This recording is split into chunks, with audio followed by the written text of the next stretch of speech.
Many people have started YouTube channels, but I can promise you nothing of what they have to offer compares to anything we have here. Introducing the weekly dive, where we'll be delving into various topics, trending topics, mark you, that have been there throughout the week, not only in Kenya but internationally as well. So this, the three of us, are the weekly divers, dare I say, fully constituted. With me, Tracy Bonareri. Fidi, it will be timely and fun, I assure you. And Kamunzu, if you're looking for facts, this is a place where you can come. We promise to deliver.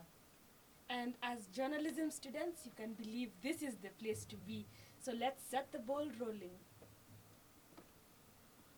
This week, a couple of events have occurred, from the BBI turmoil to the floods to the mysterious murders and to the defilements of children.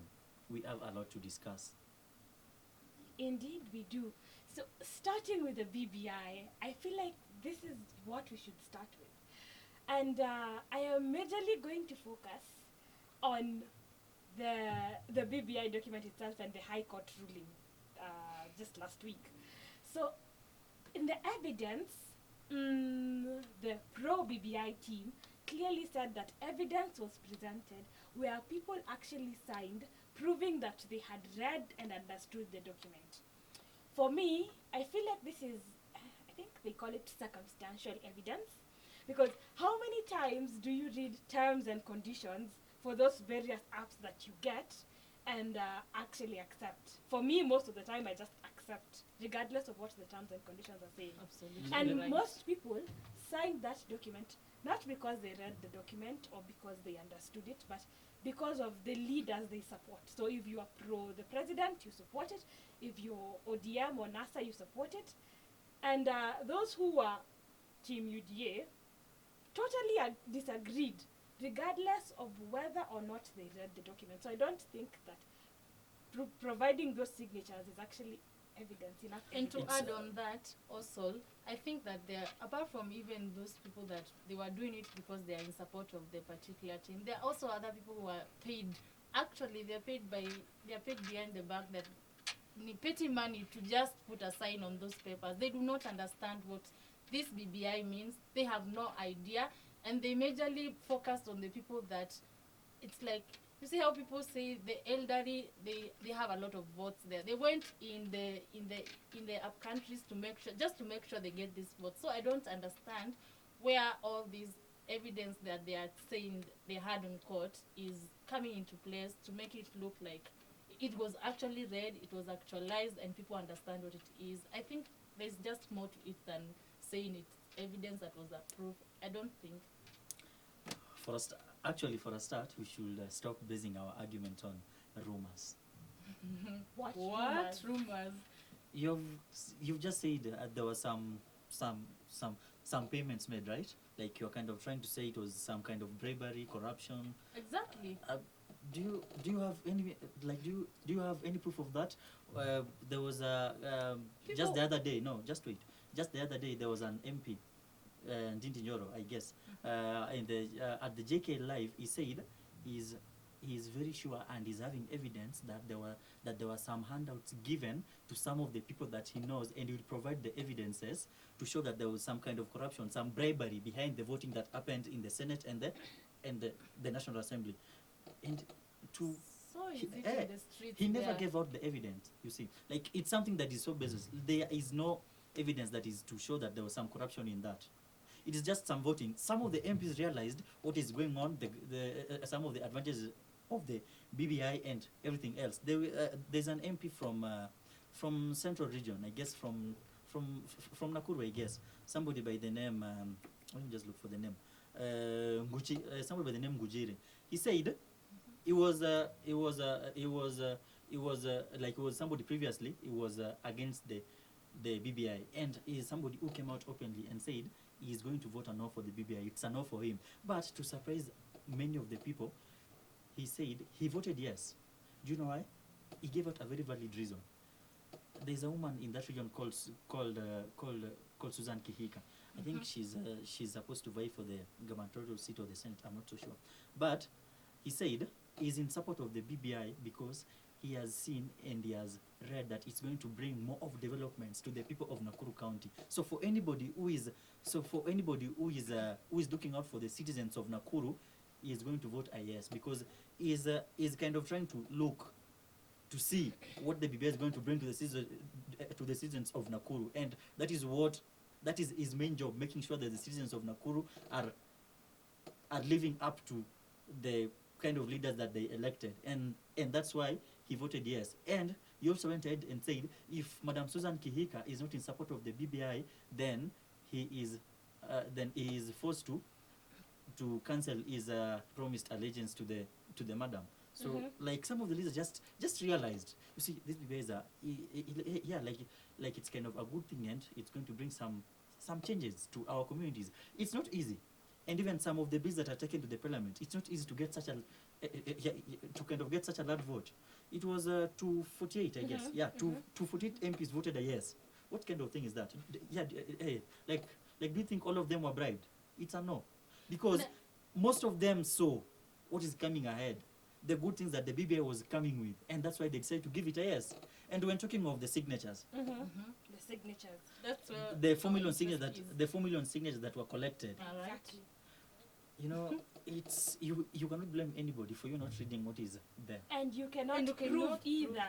So basically, you're trying to say, if It's you like- cannot blame no, anybody, say, they took advantage of their ignorance and had them sign agreeing to things they had not confirmed. And I like the fact that And you no, mentioned let- and said the leaders have seen the need of. You talked about the leaders. You exclusively explained to yourself right now how you think that the leaders The I have. leaders. These seats are very. And big. this is something This meant is- for the these are the citizens. leaders. It's for the civilians, for the common mwananchi. Something Now, meant for when the you talk citizens. about It's something meant for the citizens, yes. Yes. Why do you elect your leaders? Why do you have somebody representing you? let me ask you, if you want us to go back to the voting, no. Just answer my simple question. Why do you elect a leader to represent you in the parliament? Why do you have your area MP? let me ask you No, a question. you know, present- like you, Yeah, to to present present my your queries in And the what? end of the parliament. to present your interest in the parliament. Exactly. Yeah. The parliament cannot hold over 10 million people, over 10 million Kenyans. So you simply elect somebody who's going to represent your interests in the parliament. So if I'm They- telling you, no wait, if I'm telling you my MP, who is my MP voted a yes for the BBI, probably is kind of trying to present the interest of the people from his, And then from you his- know, because that this- is his job. No, wait. You know, There's this no you BBI can say- thing, Hold this BBI on. thing, this is what it was about to go about. Like, it was supposed to be given to the common mwananchi, given time to read and understand it. Time And was then- given. Yeah, time was given. I'm not refusing. Then again, it was also then they were supposed to go back and vote for. So when you say that the leaders have read it and they actually feel like it stands in the interest of the common mwananchi, you're talking from a point of privilege. Do you know that? They It's are, not, it's not necessarily a point of privilege. This is what I think. For a person in a particular county, I'll not be categorical, but say for example Nairobi County, I'm against the BBI. Alright. If my member of parliament, for example, I'm from Makadara, if George Aladwa voted no and I'm against BBI, I'll definitely say he properly represented me. Right. And if someone else from, say, Kiambu is pro the BBI, It is if voted yes. if the MP votes yes, then they'll feel They are properly presented. represented. So this is something that could go on and on and on, but point remains, it depends. If you're pro or against BBI will determine how you feel about the vote that was cast on Parliament the other Right. day, and, But- and the subsequent High Court ruling. but you also know the citizens have got their time of voting, a referendum, which was supposed to come, right? They were supposed to have their time to vote. So Exactly. there's no you can say they're not represented, like they never had their time to show their But they their, got- their Actually, whatever. it's No, not- wait. I actually No, feel like say, they really if Yeah. it could have reached, if it could have passed and it could have reached a time when everybody was to vote, then you Right. could have taken all your problems Exactly. there and voted a no, That right? time never. But then just something else that we talked about, signatures. I'm still on that point. It's quite unfortunate that you want to blame somebody for your ignorance. I'm not blaming No, anyone. you are This is the no, point you are so where- ignorant. this is the No, point like where no, I- no, wait. Fidi, You listen. like This is you, the point like, where I am telling you are talking from you as an individual. As Fidi as an individual, you're talking from a point of privilege. Just because you are able to access that, There are some people who trust can read. blindly. Yeah. They believe that whatever Yeah. Raila So says, it's just it. it's it. Whatever Ruto So says, it's just it. that's Yes. it. So when you come here and it's okay, you've read, you understood as an individual, you know you are right in that whole BBI thing. But when you come out here and start saying they are ignorant. They just trust blindly. I don't think I don't think that's the word. They From- trust blindly. from kind of the ruling that was made, which was on a By the High Thursday, Court. right, by the High Court.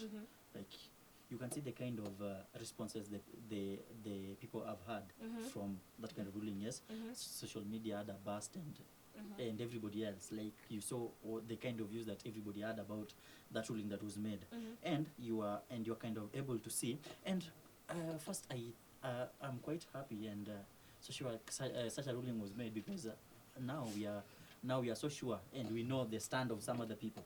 So let's say somebody like the deputy president, Who was sitting on the fence. who was sitting now on the come out fence, so who clearly. was sitting on the fence previously. He has now come out so clearly, and from what we can see, he was against the BBI. But during that time, he was kind of saying, if it's something done in a democratic way, then it's fine. Just some 1-2 amendments to be made. But yeah, it was a ruling that was made, and some people argue that it was a political ruling, and it was a way of like the judges were kind of trying to have their way with the president. Like, if you kind of read some of the things that some of the people like Mr. Paul Mwangi was saying, people like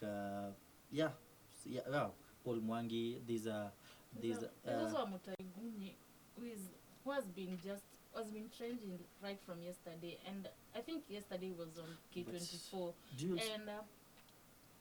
And and I have a lot to say about him. Is if those are the people that are advancing our president, we have a problem. if we just could see some of the reactions of the people in that ruling that was made from Twitter. Cool. Actually from Twitter, because it's Twitter where we can see. It's a great platform where people share them. Let's see. There it is. Yeah, checking from some of the like somebody like Robert Alai is a blogger, an influencer. He said, you need to read the opinion piece by lawyer Paul Mwangi to realize how conflicted, biased, and completely personal the High Court judges were. The judgment will soon be revealed to be one of the most political in the history of the Kenyan bench. What Robert Alai was saying, it's actually the article by Paul Mwangi. The article was simply talking about some of the key factors that were highlighted by the High Court judges. One of them being the High Court judges calling His Excellency the President. They never refer to him as Mr. Uhuru Kenyatta. They refer to him as Mr. Uhuru Kenyatta. Like, how do you see that? Is that not so disrespectful to somebody like the president, who is the president?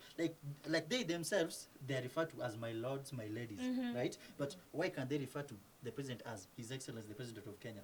And he's also arguing that from that you can see how political and how so kind of one-sided this thing was. It's like it's kind of a war that was that was kind of directed to the president. And he also went ahead and said something like the real initiators of the BBI. The High Court said it was the president, Mr. Uhuru Kenyatta, right? But Mr. Pulmangi says that was when the BBI was launched. But then around some date of June 2020, that was lost. But then after the collection of the 4 million signatures, it was presented by Junet Mohammed and the other guy to the IEBC, meaning they were the real initiators of the BBI. primary pushers or movers of the document. Of the BBI. So like that's just some of the arguments that Mr. Paul Mwangi is trying to bring forth. And of course there were some reactions, and if it's to appeal, they'll take those things to court, and we'll see how what we can best do at this point how they'll get to is react. just wait for the verdict on the appeal. Then we have another discussion, still on the same, after the appeal and whatever findings we'll have from there. Yeah. Because this BBI discussion can go on and on and on because there's a lot to say about it. And it will never end. And You it will can never have it all end. day, Exactly. all So So, something moving on to the next, floods was a great havoc terrible. in the previous week. We've experienced Especially people longer in the rains, slums. especially people in the slums, and there are some of the regions that we are kind of, let me say we are kind of used to, though it's not a good word to say we are used to such, like I think areas like regions like Nyando, regions like Budalangi. Budalangi, especially Budalangi. the people I who are hear in 10 the- schools yeah. have been closed because of floods.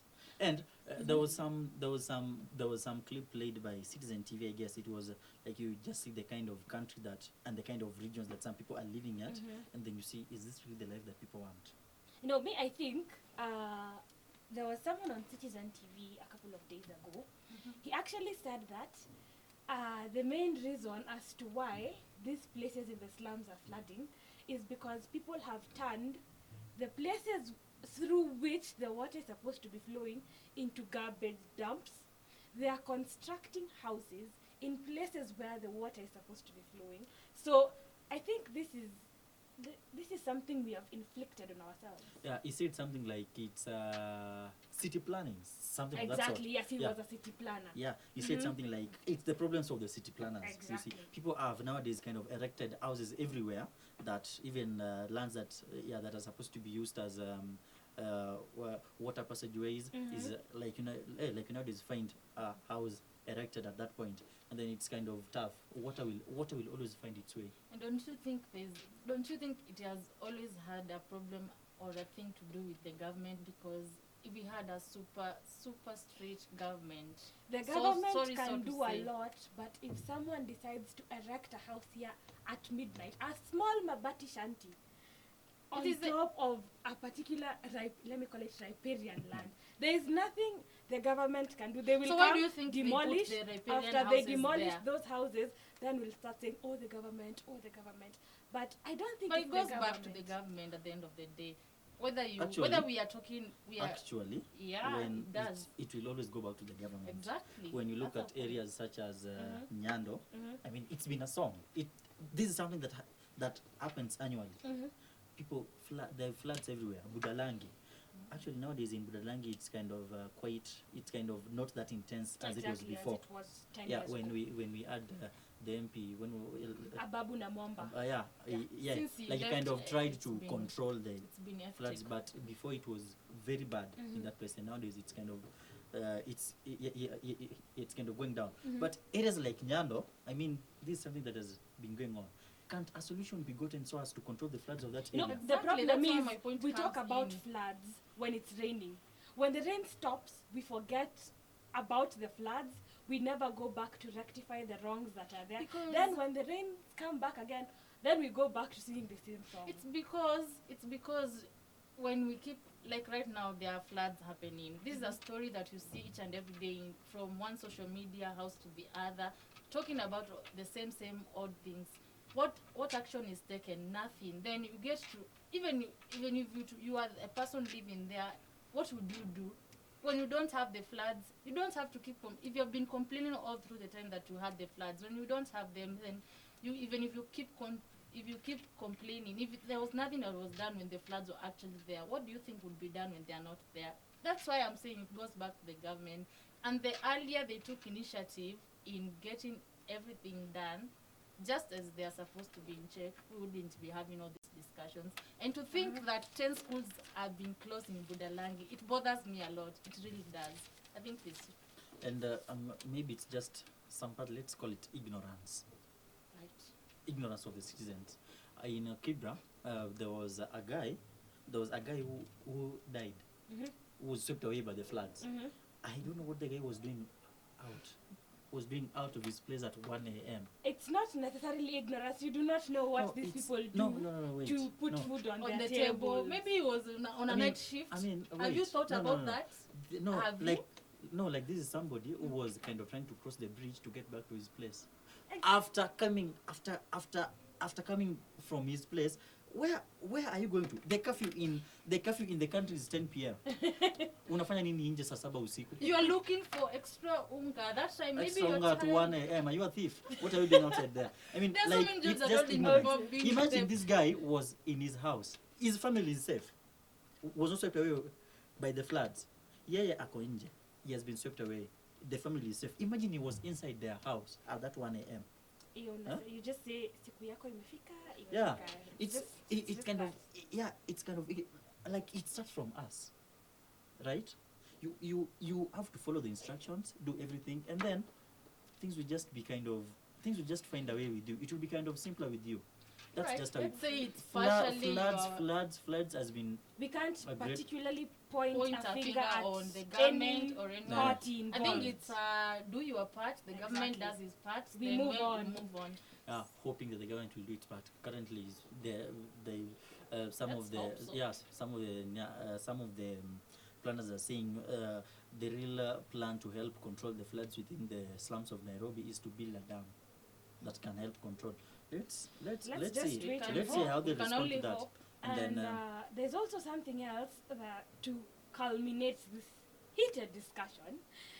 There's also something else that has been trending. Yesterday, for those who watched Maisha Mkanda on Maisha Magic East, they were talking about defilement. Young girls being defiled in Kilifi County. That is something terrible. And what makes matters worse is these perpetrators are then released on bail after getting arrested. So, putting the safety of the already defiled and for some even pregnant girls, some are even defiled by their fathers, their grandfathers. I mean, it's just disgusting. Then now releasing this person on bail for him to further cause harm to this girl or this child is just too much. First of all, they already gave, the moment they gave those people bail, they already given a lot of trauma to the defiled victim, because he or she feels like there was nothing that was done and the perpetrator is still out there. And the moment, it doesn't even help in anything. It doesn't these help cases her go or for him 50 get years. justice. It doesn't help them feeling safe. They continue feeling so unsafe. And as if that is not enough, people are out there, you are being victimized, and the person who is responsible for you being defiled is walking free.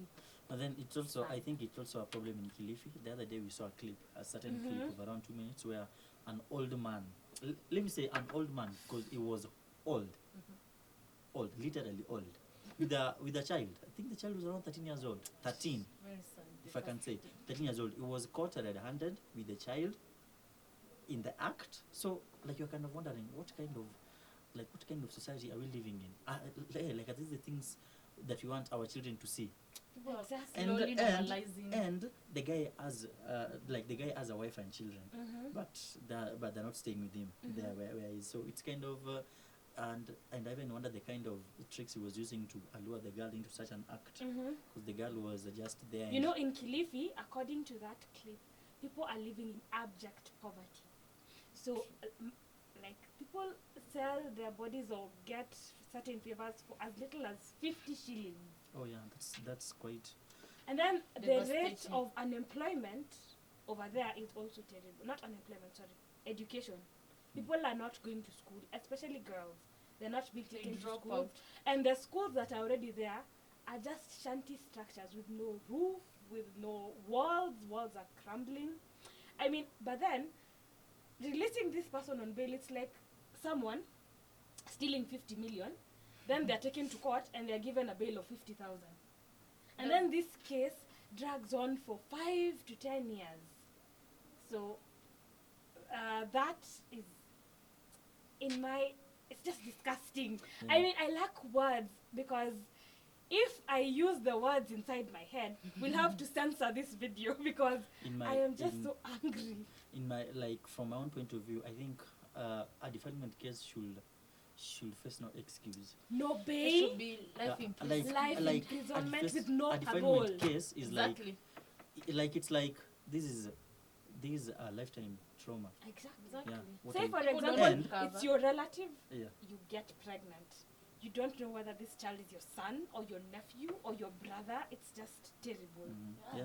It's not a, it's something that should face some kind of serious some kind of serious punishment. It's Yeah, not we a shouldn't thing have to the joke about. leeways of what you can get bails. It should Exactly. be just straight and upfront.